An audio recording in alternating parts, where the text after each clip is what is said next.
Thưa quý vị cùng các bạn, Thanh Long Vlog xin tiếp tập 18.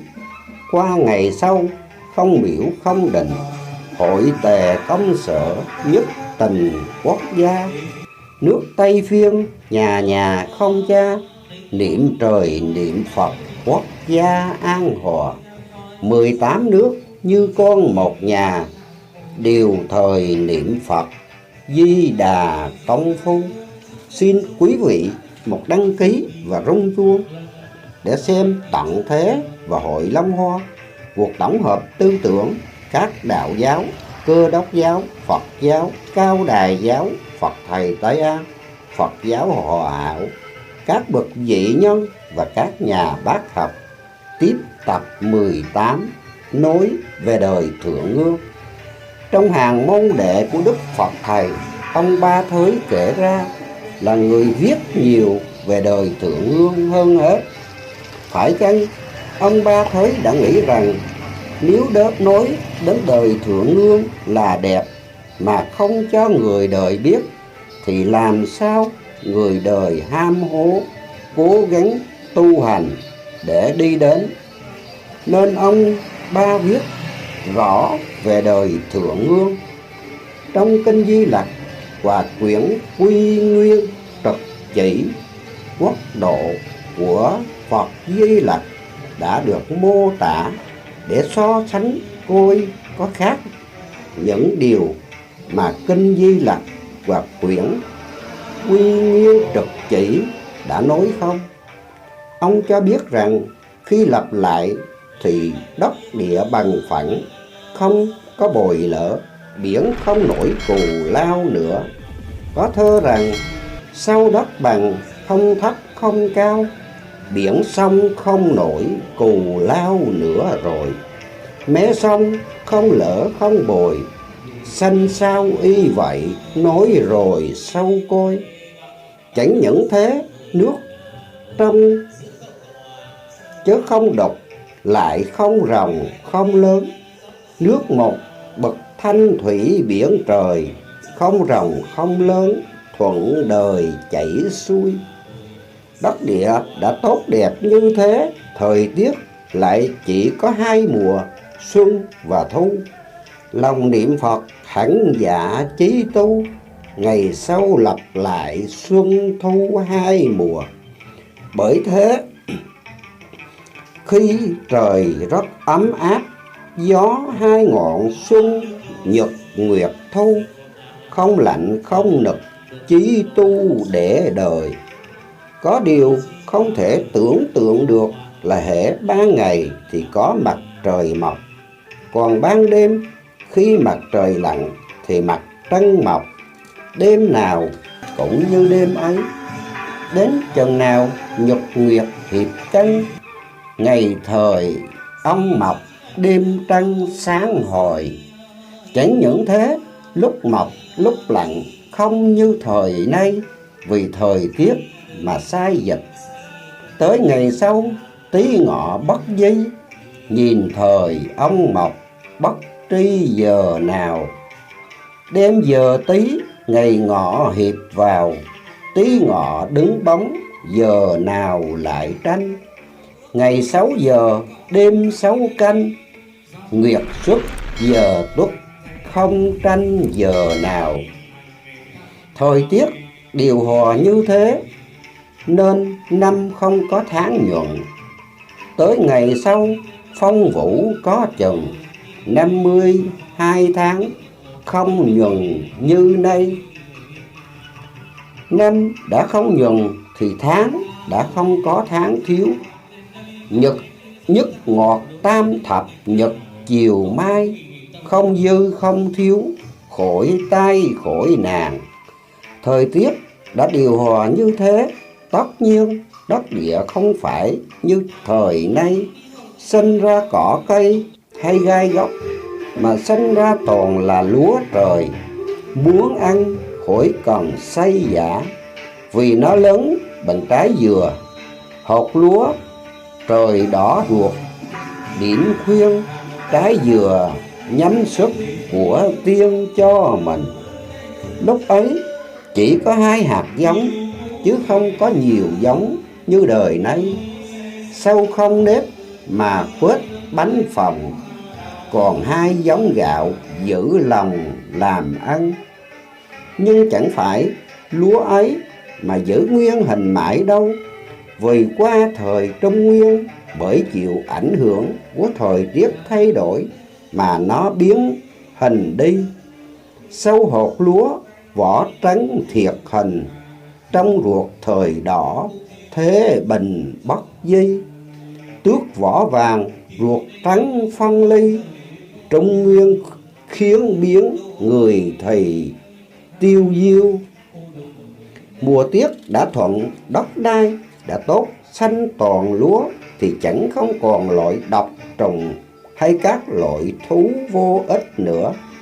Ông ba cho biết chỉ có loài thú nào có ích cho loài người mới sinh ra cho người dùng mà thôi. Có thơ rằng núi lao sao lập hội trời nghiêu, cao điền đất thuấn tiêu diêu độc trùng. Sâu vật nào trời Phật cho dùng, Phật đem trở lại dưỡng cùng vạn gia.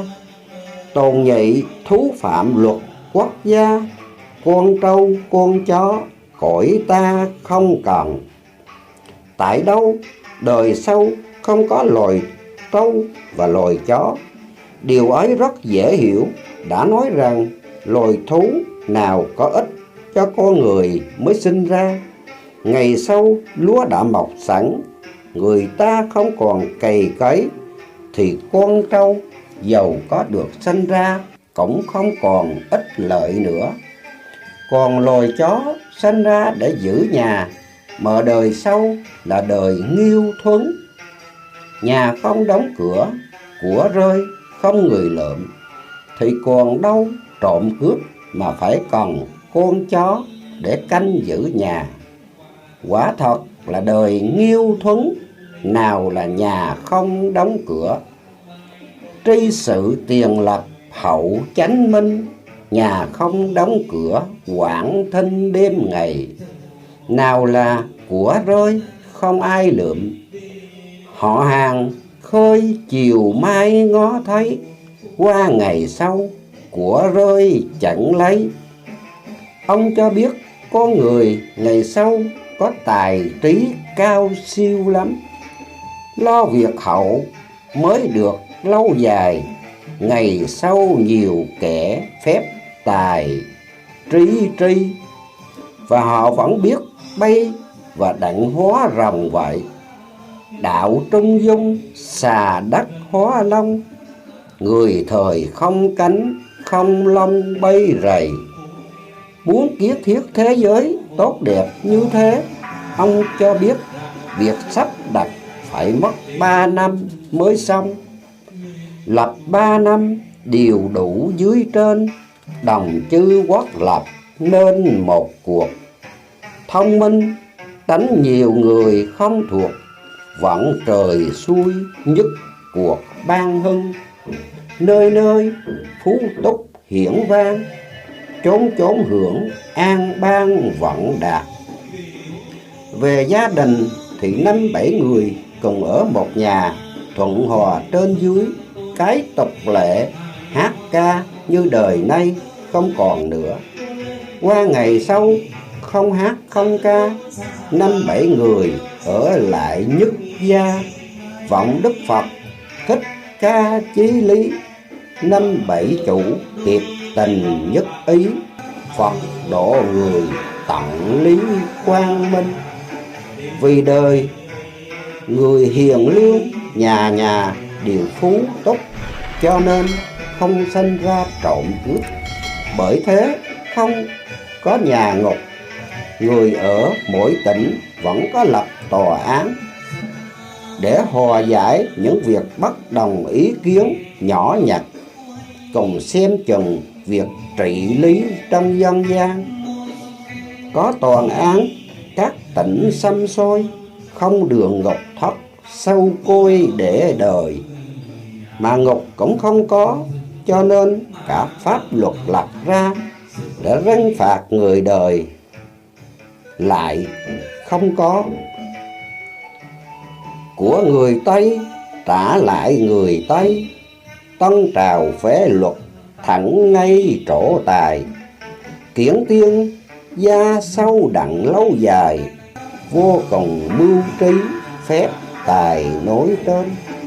Một điều mà xã hội này không có đời sau, dân chẳng có làm sâu nạp thuế gì cả.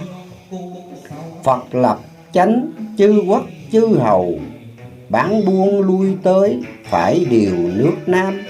Phật dạy điều lòng dạ đừng tham, không siêu không thuế nước Nam thanh nhàn. 18 nước ăn ở một tràng, chợ nào không góp xóm làng an ninh. Sở dĩ các nước cũng sống hòa thuận, người người hợp ý, không gây gổ, không sanh ra chiến tranh, là vì ngày sau chỉ có một tôn giáo. Qua ngày sau không miễu không đình, hội tề công sở nhất tình quốc gia. Nước Tây Phiên nhà thờ không cha, niệm trời niệm Phật quốc gia an hòa. 18 nước như con một nhà, đều thời niệm Phật Di Đà công phu. Một nước chỉ tu có một chùa, vì các nghi lễ vẫn như nhau. Một nước thì có tu có một chùa, nhà không phượng tự, hai mùa xem minh. Có 2 ngày lễ bái thỉnh kinh, 30 mùng 1 chánh minh bất nhất trường. Ngày 15, 16 lập thường, niệm trời niệm Phật nhị tường an khương. Lễ ngương đáng hạ nhất xuân vương, chánh ngọt sơ nhất lễ bà chánh chung. Nhân bất ác tính thiện vi trung, lễ xuân ngương đáng chánh chung 2 mùa. Lễ thượng ngương gia kiết tại chùa, trung ương thu nhập thủ vừa hương rơi. Nơi nơi điều ngợi chủ thảnh thơi, ca ngâm xứ xứ vui chơi thanh nhàn. Đời sống đã vui thứ nhất như thế, còn có người thì tướng dạng ra sao, ông ba cho biết.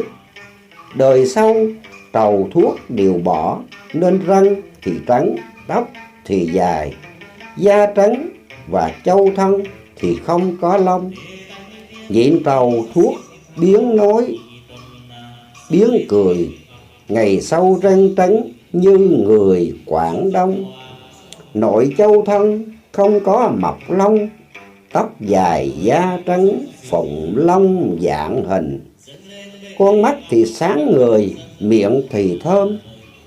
Con mắt sao ngó thấy sáng người, trông như mắt cọp, miệng cười ngọt thơm. Răng thì trắng thiệt, người ăn cơm, lưỡi sao răng vậy, gạo thơm ngọt ngào. Hình dạng đã đẹp đẽ như thế, người người lại không trẻ không già. 80 tuổi sắp lên mới có con so, xong trong 10 người mới có một người sanh. Sống lâu đến muôn tuổi, đâu đâu không trẻ cũng không già, 80 mới có con so. Ngài muốn dân lạc nghiệp đủ no, 10 người sanh đặng con so một người.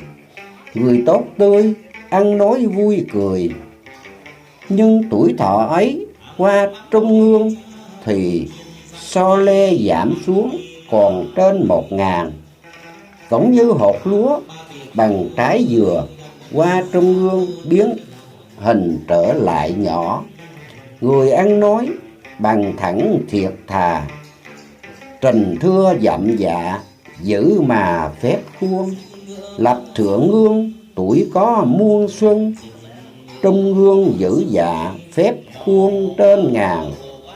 Con người ăn ở đều có lễ nghi khuôn phép, cho nên không có sự loạn luân và loạn dâm.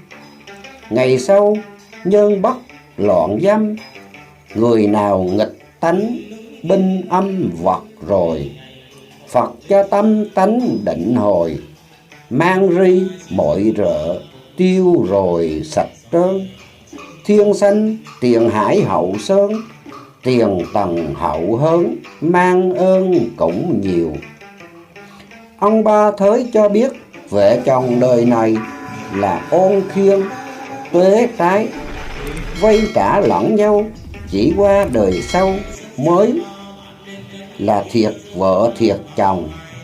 Nhưng vì làm quan cho đến 5-7 vợ, đâu đấy đều hòa mục giữ trinh tiết thờ chồng.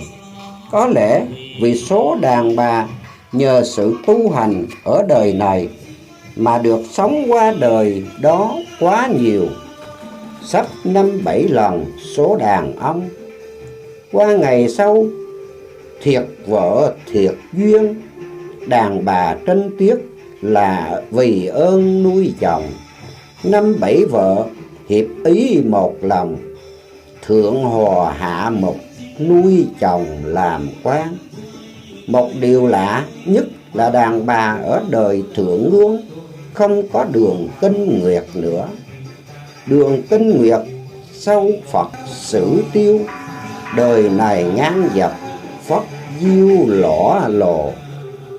Con người nhờ khí hậu điều hòa, đất đai tinh khiết, cho nên được sống lâu đến muôn tuổi, không ai bệnh hoạn. Nhờ đó mà sau này không có thuốc men. Việc thuốc nam, thuốc bắc vô ân, ngày sau thôi cũng vô phân thuốc rồi. Trên quốc độ vô cùng trang nghiêm, đẹp đẽ ấy, nước Việt Nam sẽ ra sao? Người Việt Nam sẽ có vai trò gì quan trọng chăng? Xin quý vị một đăng ký và rung chuông để xem tập 19 nói về nước Việt Nam sau này. Quyển Tận Thế và Hội Long Hoa, cuộc tổng hợp tư tưởng các đạo giáo, Cơ Đốc giáo, Phật giáo, Cao Đài giáo, Thầy Tây An, Phật giáo Hòa Hảo, các bậc dị nhân và các nhà bác học. Thanh Long Vlog xin đa tạ và xin cảm ơn quý vị cùng các bạn.